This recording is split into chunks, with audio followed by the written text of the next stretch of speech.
We were in the graveyard shift at the Deep Space Network, the kind of night where nothing is supposed to happen. Voyager 1 had been declared safe but degraded. Voyager 2 had gone quiet after one last string of telemetry errors. We still pointed dishes in their general direction out of habit, out of respect, out of superstition. Nobody expected them to answer. We launched them in 1977, before half the people in my lab were even born. 2 buses of aluminum and copper and hope, slung past Jupiter and Saturn, one past Uranus and Neptune, both hurled toward the outer dark. They carried the golden records, with their music and greetings and naive idea that you could explain humanity with one copper disc and a diagram of a hydrogen atom. By the time I joined JPL, Voyager 2 had already passed Neptune.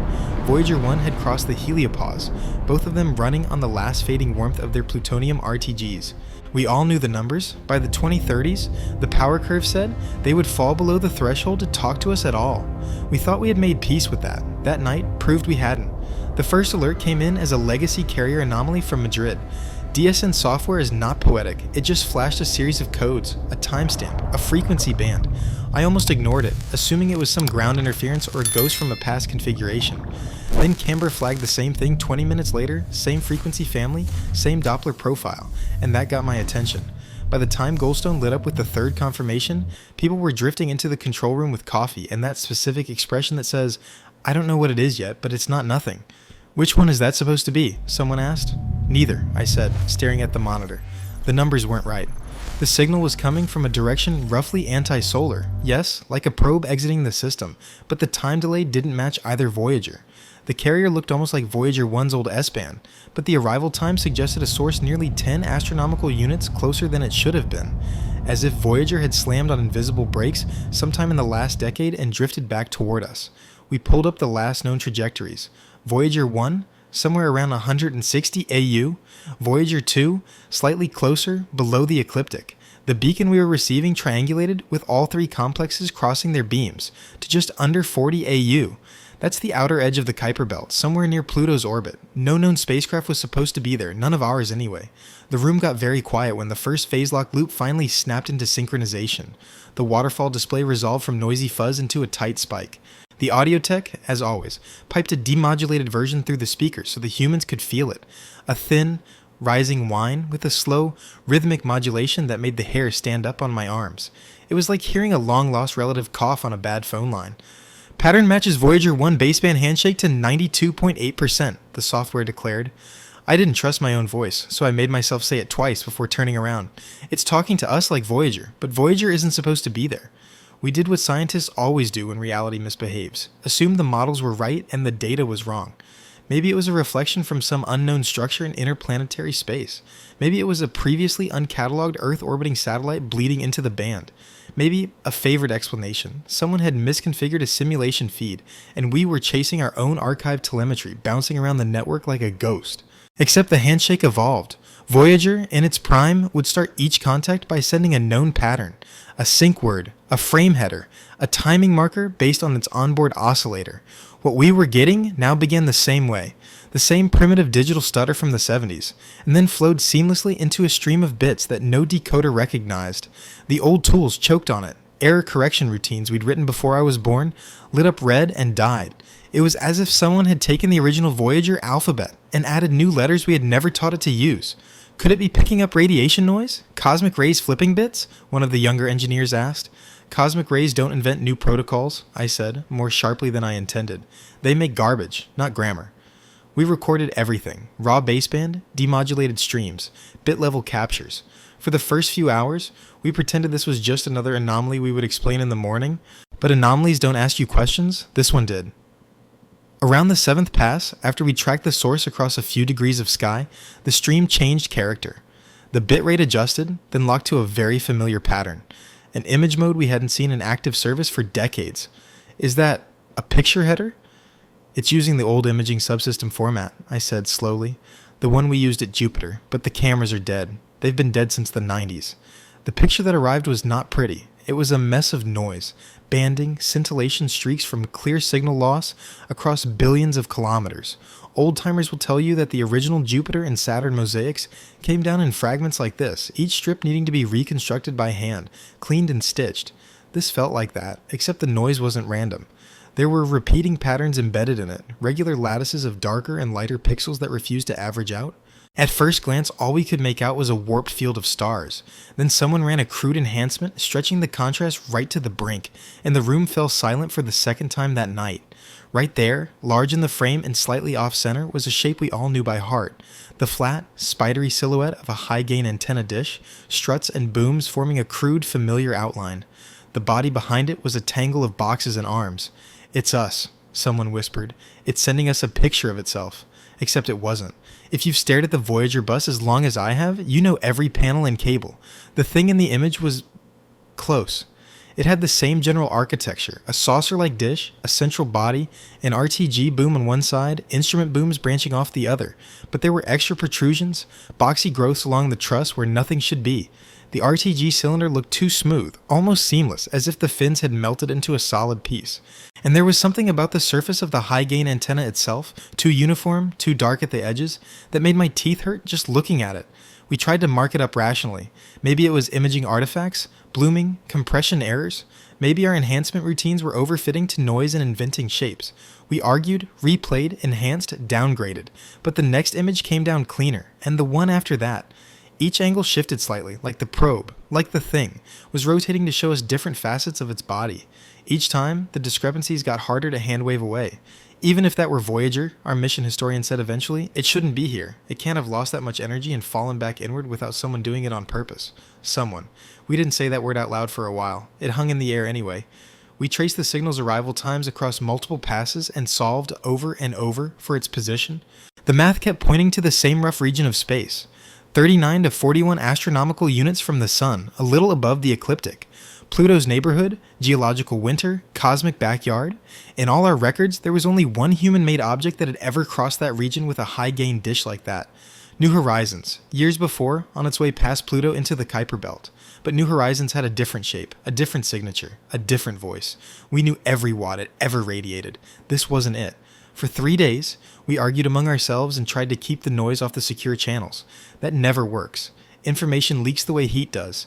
Even the best designed shields glow eventually.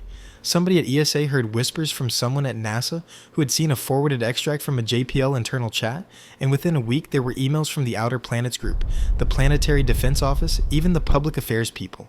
That was when the question stopped being, "What are we seeing?" and became, "What do we do about it?" The official answer was simple: we do what we always do, we point more eyes at it. So they gave us permission we hadn't had in years. We booked time on the Very Large Array and turned its synthetic ear toward a pinprick of dark beyond Neptune. We nudged one of the smaller survey telescope's Q priorities and slipped in a series of deep exposures on the coordinates we'd triangulated. We twisted the arm of an overworked analyst on the New Horizons team and got them to re-examine old wide-field frames, just in case. Something had been sitting in the background all this time. Optical detection should have been straightforward. If the object was anything like the original Voyager, a 10-meter class telescope at those distances can just barely resolve something that size as a pixel or two against the sky, if you know exactly where to stare and you're patient. But night after night, the images came back blank. Stars, faint Kuiper Belt objects, a trickle of background galaxies, and a black starless void where our calculations insisted the source was. "It's not reflecting," one of the optical guys said eventually. "At least, not in any band we're looking at." "That's impossible," snapped his colleague. "Everything reflects something, unless it's a perfect absorber," I finished quietly. The phrase tasted wrong in my mouth. No known material is perfectly black across all wavelengths. Even the vaunted carbon nanotube coatings that swallow almost all visible light still shine somewhere in the infrared, in the microwave. But we were staring at an absence, a little hole in the star field that moved exactly the way our radio source moved and refused, maddeningly, to light up. On the 5th day, someone made the suggestion we all knew was coming. "We have to go there," my director said, in the tone of a man saying something both obvious and ruinous. "We have probes at Jupiter. We have relay assets beyond Saturn. We can't just sit here and listen to it forever. We need a flyby." On paper, it was simple enough. A small, hardened spacecraft, slapped onto a heavy booster, flung on a multi-year arc that skimmed past the orbit of Jupiter for a gravity assist, and wound its way out to 40 AU. In practice, it would be the most politically fraught mission proposal since we started talking about crewed Mars flights. Launching towards something you don't understand is always a hard sell. Launching towards something that looks like your own machine, rewritten by an unknown hand, is harder still. In the meantime, the thing did not wait. The signal evolved again. We had been feeding the bitstream into every decoder we had, from ancient Fortran parsers to bleeding-edge machine learning models that normally worked on exoplanet transits. Most of it remained opaque, structured, but wrong for any human data format. Then, somewhere around the 10th continuous contact, the payload changed. We saw the header flip, the checksum-style shift, and the next few kilobytes snapped with almost obscene ease into a pattern we recognized. It was a replay. Grainy, low resolution, distorted by distance and age, but unmistakable. A series of glyphs and diagrams from the golden record plaque, the very one we had bolted to Voyager's side. The hydrogen atom transition, the little map of pulsars radiating from Sol, the figure of the man and woman standing beside the outline of the spacecraft. The picture wasn't perfect. Distances between lines were slightly off, proportions tweaked, but it was close enough that none of us could pretend it was an accident. "It's showing us what we sent," I said, my own voice sounding distant in my ears. "And changing it," my colleague murmured. "Look at the pulsar lines." That one is in the wrong place. Its period is too short." We pulled up catalogs. The pulsar we thought we had mapped had indeed spun down in the intervening decades, its period lengthening as its residual energy bled away. In the picture, though, it pulsed faster than it ever had in our recorded history, as if whoever had redrawn it had seen it earlier in its life, from a vantage point we never had. The edits were subtle, but damning. A longer arrow here, a shifted line there. One of the human figure's hands opened at a different angle, palm not raised in our naive greeting but flattened, fingers pressed together as if pressed against glass. Seen from a distance, it was our message. Seen up close, it was a palimpsest, us, overwritten. That was when sleep really started to leave us. You can work 12-hour days on caffeine and stubbornness for a week or two, especially when you think you're sitting at a historical event. After that, something else has to keep you going. Fear, maybe, or the sense that if you look away for even a moment, you'll miss something you can never get back. For me, it was the growing, irrational feeling that the thing out there wasn't just transmitting at us. It was waiting for something from us in return. We had tried sending commands, of course. The old command set still existed, archived in a dozen formats, from yellowing paper printouts to digital documentation. In theory, if this was some Frankenstein's monster built out of Voyager bones, it might still recognize the ancestral whisper of a roll, pitch, yaw, a data rate change, an instrument toggle. We took a vote. The "don't poke it, camp lost." The first command we sent was the simplest, a ping and all system status request in the language of 1977 electronics. The delay at that distance meant we had to wait hours for an answer. When it came, it was not what we expected. No standard status frame. No online, offline flags. Just a brief, sharp increase in carrier power, a brightening of the beacon, followed by a return to its previous level. "That's acknowledgement?" someone suggested weakly. "Or amusement," muttered another. We tried more. A request for engineering telemetry, a memory dump, a raw instrument read. Each time, the only visible reaction was that same pulse of power, like a shrug or a nod. To the bits themselves, it did not respond at all. It was listening, it was ignoring. The debate about the mission dragged on for weeks. Funding, risk, launch windows. The media got hints, then whispers, then leaked fragments. Somewhere, far above my pay grade, the words potential context scenario and strategic technological unknown sparked arguments among people in suits who had never sat in the DSN control room at 3 in the morning. By the time the green light finally came, a small, fast flyby probe, minimum instrumentation, maximum shielding, the object had been in our sky for months. It maintained its roughly circular orbit at 40 AU, with the casual arrogance of something that did not need to conserve fuel. Its signal never weakened, never drifted, never faltered, as steady as the pulse of a lighthouse on a dead sea. Our telescopes never saw it, not in any band. Our models began to treat it less like a spacecraft and more like a boundary condition.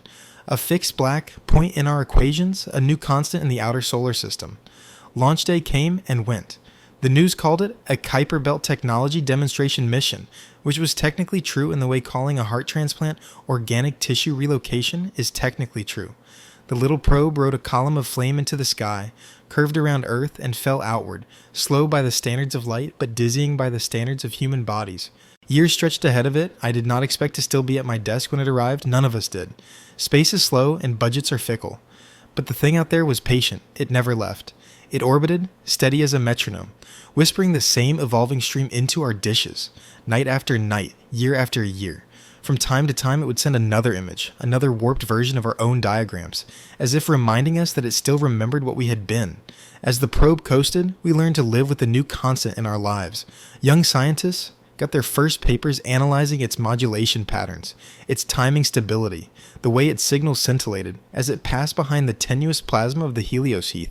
Philosophers wrote essays about the return messenger. Conspiracy theorists filled the gaps between our sparse public releases with nightmares. Only occasionally did the thing break its own rhythm. Once, during a particularly intense solar storm, when the sun spat out a coronal mass ejection bigger than any we'd seen in decades, the object's signal softened.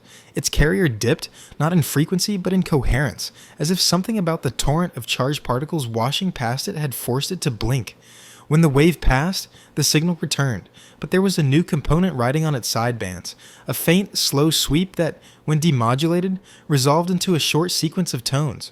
One of our interns noticed the pattern first. She fed it through a basic search algorithm for mathematical constants, half as a joke. The return made my stomach lurch. "It's counting," she said quietly. "Counting what?" "Us." The tones corresponded not to primes or Fibonacci numbers or any of the other cosmic favorites, but to the orbital periods of the planets, scaled, compressed, but unmistakable in ratio. Mercury, Venus, Earth, Mars, the skipped Gulf, then the outer giants. Our system's metronome, played back to us from the edge as if to say, "I have taken the measure of your clock." By the time our flyby probe crossed the orbit of Saturn, sleep had become more of a suggestion than a requirement. I spent more nights at my console than in my own bed. It wasn't just obsession. It was the sense, stronger each week, that the approaching encounter was not going to be a one-sided observation. For all our trajectories and burn plans, for all the hard-won kilometers per second we had wrung from gravity and fuel, we were the slower, clumsier partner in this dance. The thing out there had already proven it could move in ways we did not understand. The probe's final course corrections were executed in the cold, thin, dark past Uranus. We had squeezed every gram of delta V we could from its chemical tanks and reaction wheels. Its path would bring it within 3,000 kilometers of the object, close enough, by our standards, to resolve details down to a few centimeters with its cameras and lidar. Assuming, of course, that the camera saw anything at all. The night of encounter, the control room was packed. People who had retired came back. People who had never worked a mission like this begged to sit on the floor against the walls. Screens glowed with countdowns, plots, signal strength graphs. Somebody, against protocol, turned down the lights, as if dimming them would somehow let us see better, across 40 astronomical units. The round-trip light time was over 11 hours by then. Everything we were about to see had already happened. We watched not the encounter itself, but its pre-recorded ghost crawling back toward us along the radio wavefront. The first hints of proximity data hit the receivers as a slight thickening of the bit stream, a softening at the edges that meant the probe had begun its observation sequence. Telemetry came first. Health checks, temperatures, voltages, all nominal. Then the first compressed thumbnails began to trickle in, tiny squares of grayscale madness. The auto exposure had not known what to do. Half the frames were blown out, half were nearly black. We sorted, filtered, ranked by entropy. One image, in the middle of the series, had just enough structure to warrant real-time enhancement. I watched the software do its magic. Noise reduction, deconvolution, contrast stretch, line by line, the picture sharpened from static into something with edges, then into something with shapes, then into something that made no sense at all and far too much at the same time. Where we had expected a single familiar silhouette, dish, body, booms. We saw multiplicity. It was as if several Voyagers had been taken apart and reassembled into a lattice. Dishes turned inward like petals. RTG booms twisted into spirals. Instrumentation packages knitted into a branching, skeletal frame. At the center, partially occluded by overlapping metal, was a dark mass that refused to resolve, a region where the enhancement algorithms simply failed.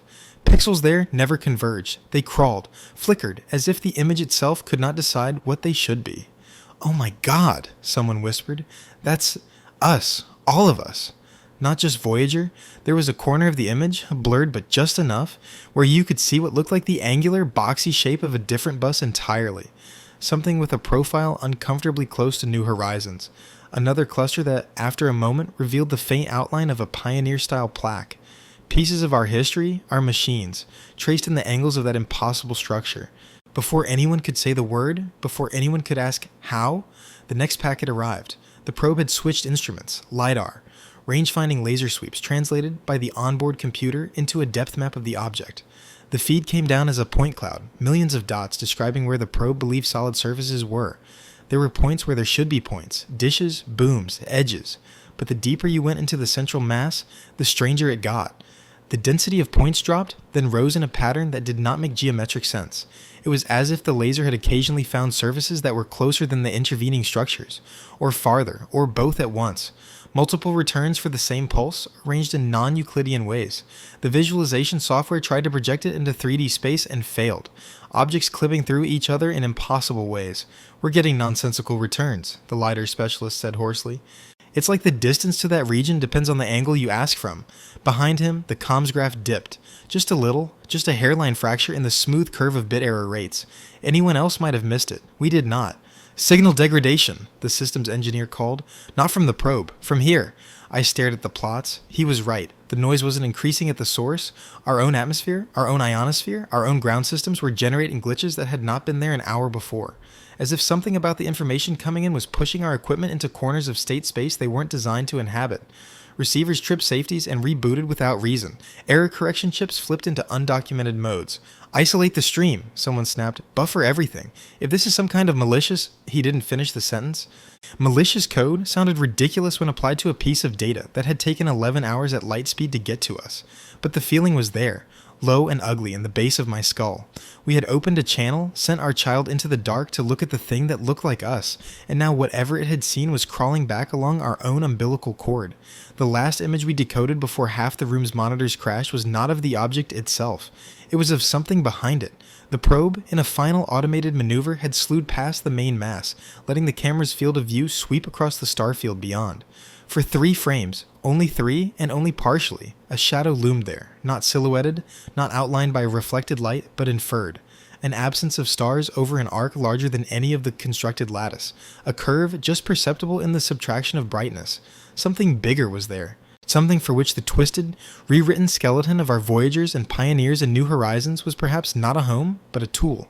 The last telemetry we got from the probe was a simple, stupid thing, a rotation rate change logged dutifully in one line of text. It had begun to spin, slowly at first, then faster, as if some outside torque had grabbed its body.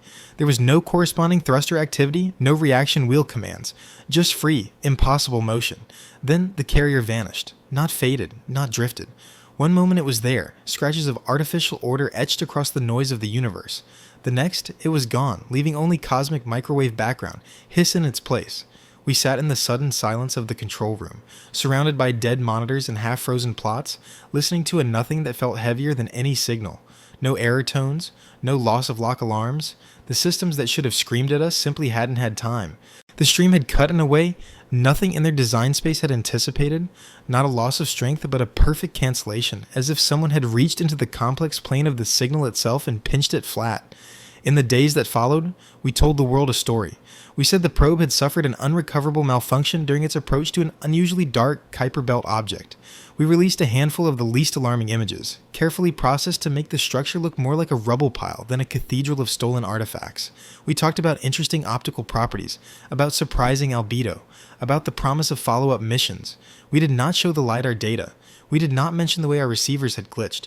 We certainly did not publish the last 3 frames, where the starfield bent around the hint of something that should not fit inside our equations, and the thing at 40 AU, it stayed. Its signal, after a brief pause, resumed, just as strong, just as perfectly stable. But there was a new flavor to it now, a slow, almost lazy modulation riding underneath, like a heartbeat after exercise. When we demodulated that component, we found a series of short bursts, spaced not by our atomic clocks, not by the rotation of any planet, but by the round-trip light time, between it and the orbital radius of our probe's destruction. It was, for lack of a better word, counting the distance. We had sent Voyager out into the dark, carrying our music and our maps and our fragile pride, in the hope that someone kind might someday find it and understand. We had dreamed of a gentle contact, a reply, perhaps a signal, a flash in some distant nebula.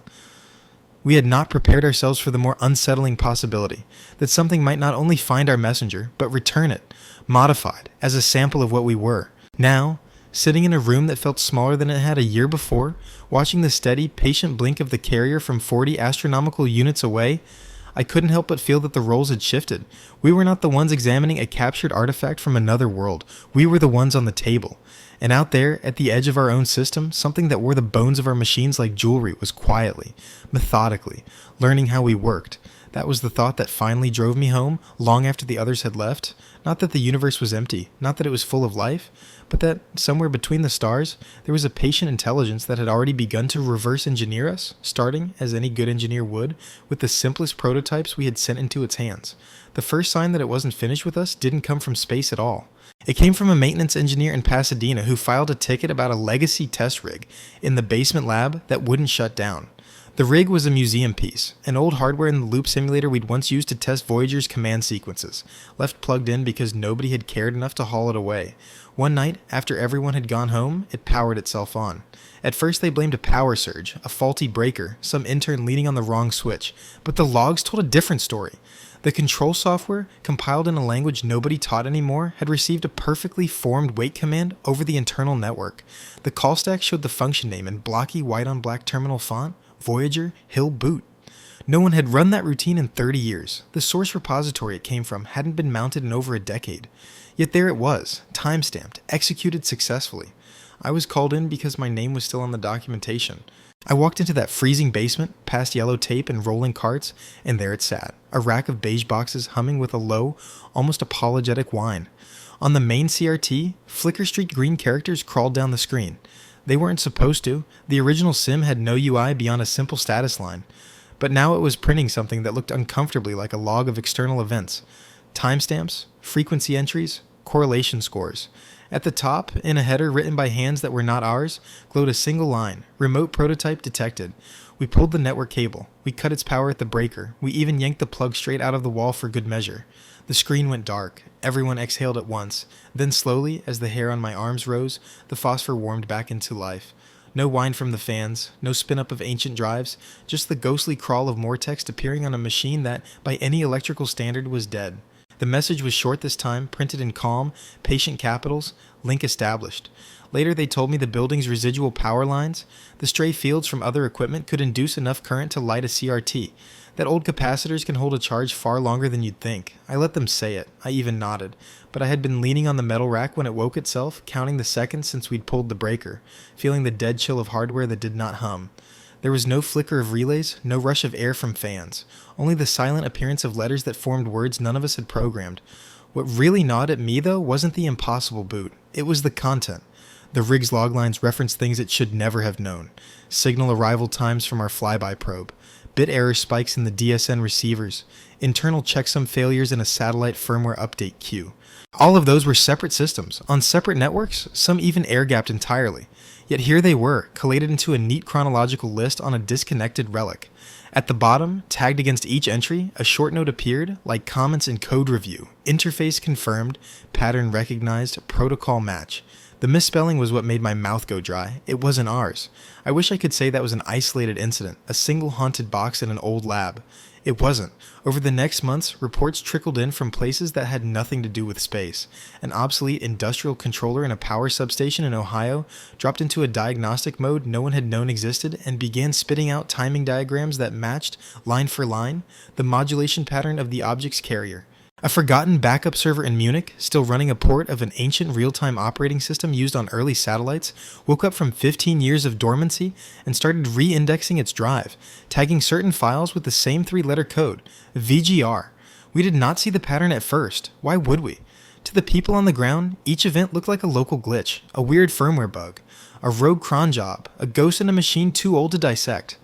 Only when someone at ESA forwarded us a redacted incident report, legacy space-rated RTOS exhibits anomalous behavior in terrestrial application, did the hairs on the back of my neck stand up. The screenshots they attached might as well have been from our own basement rig. Same command style, same archaic fonts, same calmly printed line at the top, legacy protocol, active. That was when we finally asked the question we should have asked years before. What exactly had we reused? Voyager was not just a spacecraft, it was a library. Its software, its error correction schemes, its ground support tools had been cannibalized for decades. A checksum routine here, a synchronization block there. Companies licensed them, engineers copied them. Students borrowed snippets for their thesis projects and then got hired to write code for factories, banks, traffic systems. Bits of Voyager had seeped into the circulatory system of our entire technological world like old dye in a river. We convened an audit. At first, management framed it as a simple compliance exercise. Track down current deployments of code derived from early deep space missions. Verify they pose no security risk. Write a nice report for the oversight committees. But when we started tracing lineages, following function names through version histories, a more unsettling picture emerged. The same small cluster of routines, the bare bones of Voyager's communication stack, its timing logic, its low-level hardware interface, had been refactored, renamed, and recompiled into everything from satellite modems to hospital equipment. Not as a secret, not as a conspiracy, but as a cost-saving measure. Why reinvent a wheel that had already worked past Jupiter? By itself, that would have been an interesting footnote in the history of software reuse. In the context of what was sitting at 40 astronomical units, broadcasting patiently in a dialect that had once spoken through those same routines, it was something else entirely. The object wasn't just talking to us. It was talking to pieces of itself scattered throughout our infrastructure, and they, in turn, were starting to answer. The tipping point, for me, came not in a lab, but in an elevator. I was on my way up to a meeting, the kind with too many suits and not enough engineers, riding in a steel box I'd used 1,000 times. Between floors, the cabin jolted, then stopped, lights flickering. The emergency panel buzzed faintly, then went silent. For a moment, I felt the old, childish panic of being trapped. Then the cabin lights dimmed to a lower, warmer shade, and the tiny maintenance display, usually blank, came to life. On it, in a pixelated font that did not match the manufacturer's style, appeared a single question. Receive? It would be easy to say I imagined it. That stress and lack of sleep had finally pushed my mind into seeing patterns where none existed. But I am a terrible liar, especially to myself. I reached out, thumb hovering over the service button beneath the display, and before I could press anything, the question changed. Channel stable. Noise tolerable. Ready. Then, as smoothly as if nothing had happened, the elevator shuddered, resumed its climb, and dinged cheerfully at my floor. By the time I dragged a technician back with me, the panel was blank. The logs, they assured me, showed nothing unusual. In the meeting that followed, while someone from headquarters used words like public perception management and cross-sector impact mitigation, I watched the muted newsfeed in the corner. A ticker crawled past the bottom of the screen about minor communication outages, affecting a cluster of weather satellites. A graphic popped up showing a map of GPS jitter, small shifts in reported position that had temporarily confused navigation systems across 3 continents. To most people, it looked like an infrastructure hiccup. To me, it looked like neurons firing in a brain that had just realized where its nerves were. When we finally admitted, behind 3 layers of security doors, that we might be dealing with a distributed effect, the room changed. The questions got sharper. How much of our current technology stack could be traced back to those old routines? How many of them had been exposed, even briefly, to the object's signal as it whispered across our networks, modulated, demodulated, stored, replayed, and, most unsettling of all, had we already passed the point where pulling the plug was even meaningful when the same pattern had already propagated through archives, backups, cloned repositories, and reverse-engineered drivers? We tried, of course. Patches were issued. Firmware was updated. Old libraries were flagged as deprecated due to unexpected behavior. In some cases, we literally cut cables, isolated hardware, powered things down for good. The basement rig was entombed in a Faraday cage. The elevator was replaced. The power controller in Ohio was retired. Each action felt decisive in the moment. Decisive and, frankly, comforting. But each time we closed a door somewhere else, a window creaked open. A research hospital in Tokyo reported a diagnostic imaging system that began inserting unreadable annotations into scan metadata. A container ship off the coast of Chile lost connection with GPS, only to have its onboard navigation system quietly correct course using a solution vector that matched, down to the 10th decimal place, a timing signal broadcast from the object at 40 AU. A small university radio observatory in India, not connected to any deep space network, woke one morning to find its logging software had started appending a new field to each entry. Ref. Protocol. We were no longer watching a single alien structure in the dark, dissecting a handful of our probes. We were watching a protocol, an idea, encoded in timings and checksums and error correction schemes, flow backward along the veins we had built into our world. Voyager had been our message in a bottle. The thing that found it had uncorked it, tasted what was inside, and then, like any curious mind, had started asking, where else does this flavor exist? The truly terrifying part was how gentle it seemed. There were no citywide blackouts, no planes falling from the sky, no obvious attacks, just small shifts, subtle nudges, diagnostics waking where they had no reason to. It was as if the intelligence behind the object understood exactly how fragile we were and was moving with a surgeon's care rather than a butcher's enthusiasm, exploring, testing, mapping. One night, when the control room had thinned out and the only sound was the soft hiss of air conditioning and the comforting crackle of distant stars rendered as noise on an unused channel, I let myself ask the question out loud, not to anyone else, just to the empty chairs and blinking consoles. What do you want from us? The carrier from 40 astronomical units away purred on, steady as ever. For a moment, nothing changed. Then, almost imperceptibly, a slow amplitude modulation began to ride atop it, so subtle that our automated monitors didn't even flag it at first. It was only when I pulled the raw waveform into my own terminal and zoomed all the way in that I saw it. A rise and fall on a timescale measured not in milliseconds, but minutes. We demodulated it later, of course, ran it through the constant matching engines, the pattern finders, the battery of mathematical tests we had built for 3i Atlas, and every other strange signal we had ever heard. The answer, when it came, was absurdly simple. It was a single function plotted again and again with slight variations, a bell curve, a distribution. On the x-axis, a variable labeled, in plain ASCII, latency. On the y-axis, integrity. At the peak of the curve, annotated with a neat little caret, were two numbers, one that matched the round-trip light time between Earth and 40 astronomical units, and one that matched, within error bars, the average propagation delay of signals through our planetary networks. It was showing us where our worlds overlapped best, where its messages passed through our infrastructure with the least distortion, where we and it could talk with minimal loss. That was when I stopped thinking of it as a mysterious object at the edge of the solar system. From its perspective, we were the object, a messy, tangled structure radiating in microwave and fiber optics and power lines. It had taken our prototype, the Voyagers, the Pioneers, the Golden Record, and the crude little drawings, and used them to compile a model of the greater machine that had built them. Now, step by careful step, it was synchronizing with that machine. With us. Some nights I can almost convince myself this is an opportunity, the greatest of our species, a chance to learn from something that has crossed gulfs we barely imagine, that can bend distance in ways we cannot yet describe.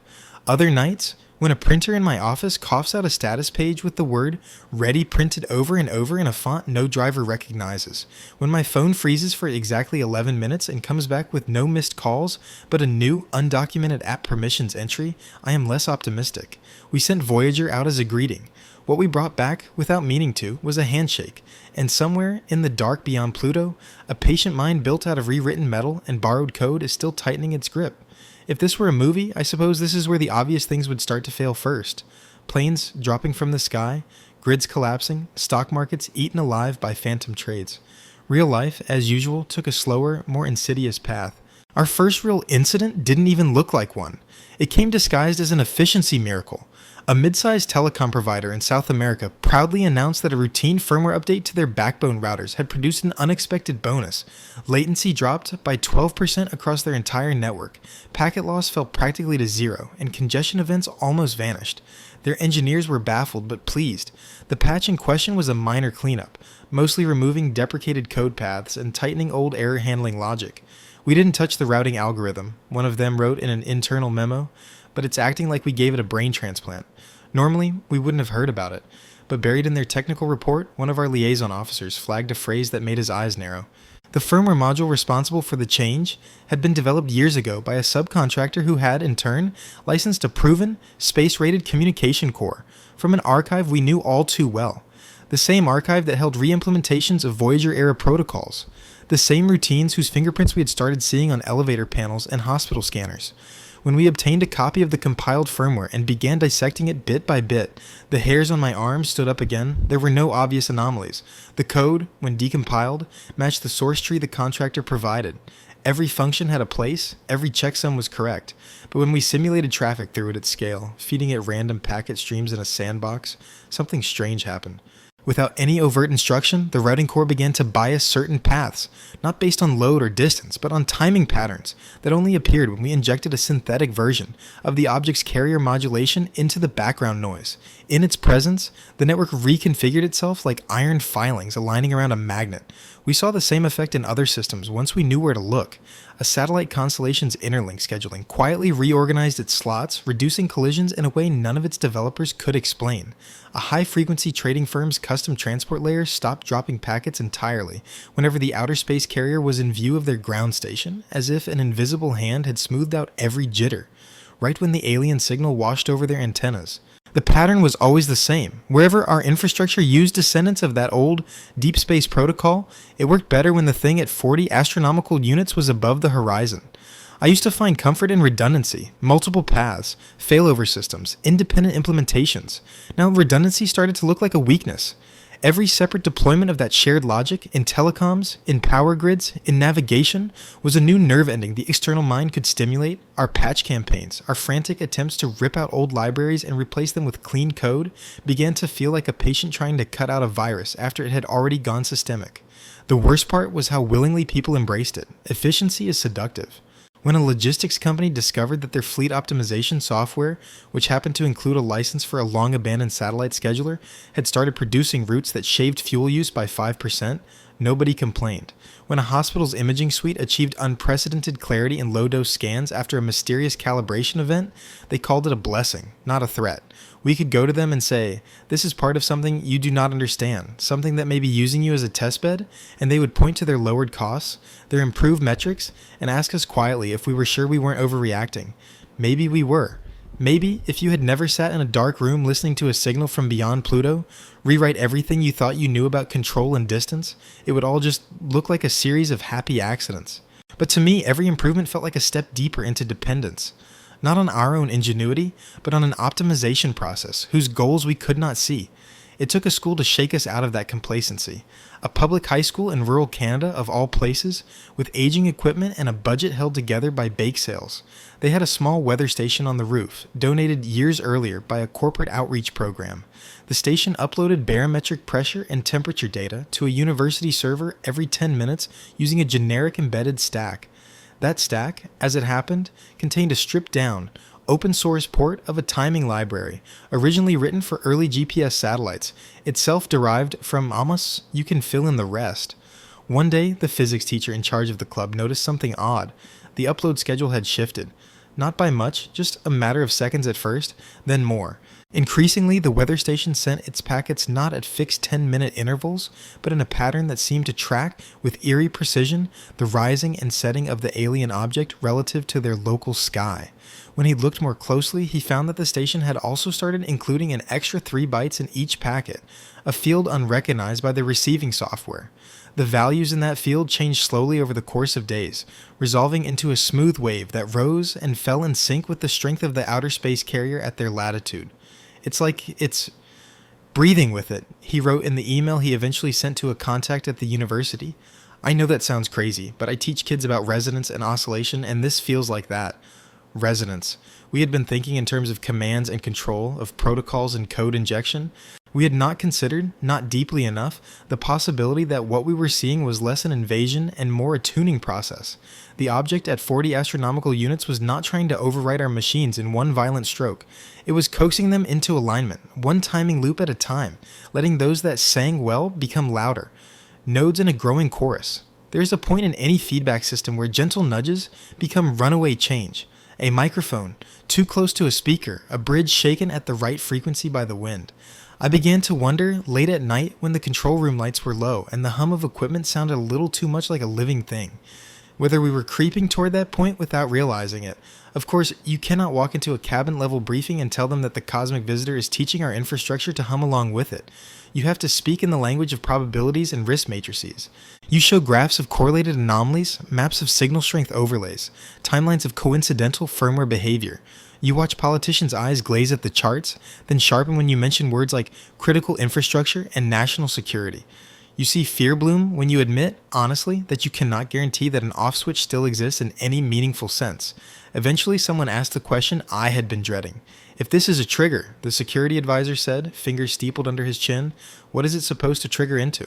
We had guesses. None of them felt reassuring. A hidden protocol implies a hidden mode of operation, something dormant that can be activated when a certain condition is met.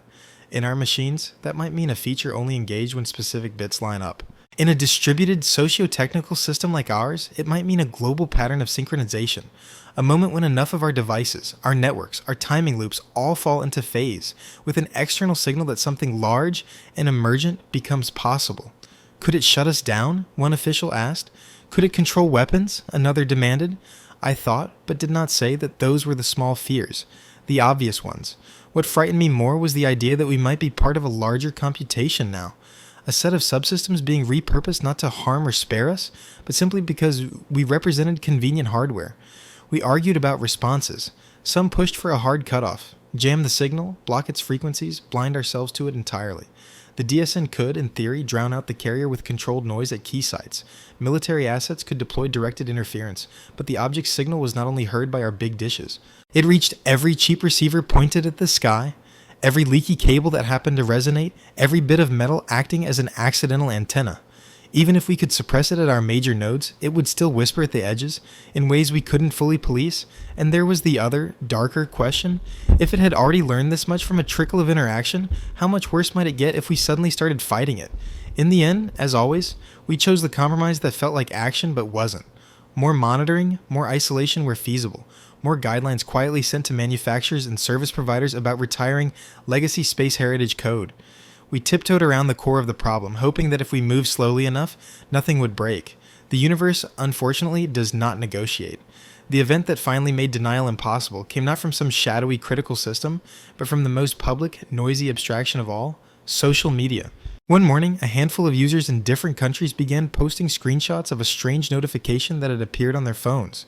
It was not in any particular app. It didn't match the style of the operating system. It simply overlaid itself, pale and translucent, over whatever else they were doing, like a reflection in glass. The message, as captured in various languages and interfaces, was always the same. A single line centered on the screen. Synchronization achieved. Beneath it, smaller, another line, awaiting higher layer negotiation. Most people who saw it assumed it was a hoax when the images started circulating, a meme or a guerrilla ad campaign. Tech journalists reached out to the major OS vendors, who all denied any involvement. Security researchers tore apart the screenshots, looking for signs of editing. Meanwhile, quietly, in channels that never touched the public internet, we correlated the timestamps of those notifications with something else entirely. A brief, sharp change in the phase noise of the object's carrier, a subtle but measurable reduction in timing jitter across multiple frequencies. From the object's point of view, the message was not to us as individuals. It was a system-level log, a status report. Somewhere in the space of possibilities, a threshold had been crossed. Enough of our machines, our code, our infrastructure had fallen into phase with its signal that it considered the synchronization layer complete. The next layer, whatever that meant, was ready. When I finally went home that night, exhausted and wired in the same moment, I stood in my dark kitchen staring at the faint glow of my own appliances. The router's LED blinked steadily in the corner. The smart meter on the wall whispered consumption data to the grid. My phone, face down on the counter, buzzed once with some trivial notification. We had built a world of talking objects, a planet-sized nervous system humming with constant self-reporting. We had done it to make life easier, more efficient, more connected. Now, something had learned our language well enough to start giving the entire system new instructions. I picked up the phone and with a kind of grim curiosity, opened the settings. Buried deep, under a menu that was never meant for users, a new entry had appeared since the last update. It had no icon, no description, just a name. Interstellar Link Layer. When I tapped it, nothing obvious happened. No error, no crash. Just a blank page with a single toggle, grayed out and unchangeable. Next to it, in small text, the status read, Negotiating. That's all for today. I hope you enjoyed it. See you soon.